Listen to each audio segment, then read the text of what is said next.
അതെ, ഞാനിന്ന് നിങ്ങളോട് ഒരു പ്രധാനപ്പെട്ട കാര്യം പറയാൻ പോവാ. നമ്മളൊന്നും ശ്രദ്ധിക്കാതെ പോകുന്ന, എന്നാൽ അമ്മമാർക്ക് മാത്രം അറിയാവുന്ന കുറച്ച് കാര്യങ്ങൾ. അപ്പം വീഡിയോയിലോട്ട് പോയാലോ? ദേ ഇതിൽ അതുവിന്റെ ഫസ്റ്റ് ബർത്ത്ഡേയുടെ ഡ്രസ്സ് കേട്ടോ ആദ്യം കണ്ടത്. പിന്നെ ഇതിൽ അവൻ 3 മാസവും 6 മാസവും ആയപ്പോഴും യൂസ് ചെയ്ത സോക്സ് കേട്ടോ. കരിവള യൂസ് ചെയ്തിട്ടുണ്ടായിരുന്നു കുഞ്ഞിലെ.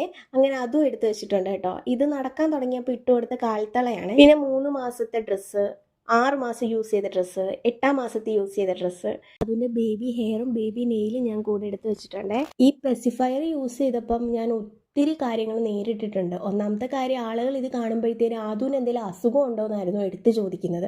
കുഞ്ഞിന് എന്തെങ്കിലും വയ്യാത്തതാണോ, അതുകൊണ്ടാണ് ഇത് വായിൽ വെച്ച് കൊടുക്കുന്നത്, പാല് കൊടുക്കാതിരിക്കാൻ വേണ്ടിയിട്ട് കുഞ്ഞിനെ പറ്റിക്കുവാണോ, ഇതുപോലത്തെ പല പല ചോദ്യങ്ങൾ ഞാൻ നേരിട്ടിട്ടുണ്ട് കേട്ടോ. ഇതൊക്കെ കേട്ടിട്ടും എനിക്ക് വലിയ പ്രശ്നമായിട്ടൊന്നും തോന്നിയില്ല. ഇതിന്റെ പേരിൽ ഞാനത് നിർത്താനോ ഒന്നും പോയില്ല കേട്ടോ. ഒരെണ്ണം ചീത്തയാകുമ്പോഴത്തേനും അടുത്ത പുതിയത് ഞാൻ അവന് വാങ്ങിച്ചു കൊടുക്കുമായിരുന്നു കേട്ടോ.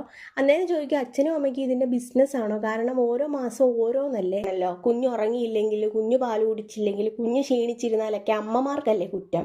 അതുപോലെ തന്നെ കേട്ട ഒരു കാര്യം കേട്ടോ, ഇത് യൂസ് ചെയ്യാൻ തുടങ്ങിയിടം തൊട്ട്. പക്ഷെ ദൈവം സഹായിച്ച് എനിക്ക് ഒരു മരുന്നും കൊടുത്ത് ഇത് മാറ്റേണ്ടി വന്നില്ല. ഇവന് പല്ല് വന്നപ്പം തന്നെ അത് കടിച്ചു പൊട്ടിയാണ് അവൻ തന്നെ അത് അവോയ്ഡ് ചെയ്തത് കേട്ടോ. ഇതിൽ നിന്ന് ഞാൻ നിങ്ങളോട് ഒരു കാര്യം പറയാം. ഒരാളും പറയുന്നത് കേട്ട് നിങ്ങൾ ചുമ്മാ വറീഡ് ആവരുത് കേട്ടോ. ഞാൻ പറഞ്ഞു വന്നത്, ഇതുപോലെ സൂക്ഷിച്ചു വെച്ചേക്കുന്ന ഒരുപാട് അമ്മമാർ കാണുമായിരിക്കും. ഇതിൽ നിന്ന് ഒരുപാട് എക്സ്ട്രീം ലെവൽ ഓഫ് ഹാപ്പിനെസ് കിട്ടുന്നുണ്ട് കേട്ടോ. കാരണം നമ്മൾ ഇടയ്ക്കൊക്കെ ഇതിങ്ങനെ പൊടി തട്ടി ഇങ്ങനെ നോക്കി കഴിയുമ്പോഴത്തേനും നമുക്കൊരു എന്തെന്നില്ലാത്തൊരു ഹാപ്പിനെസ് ആണ്.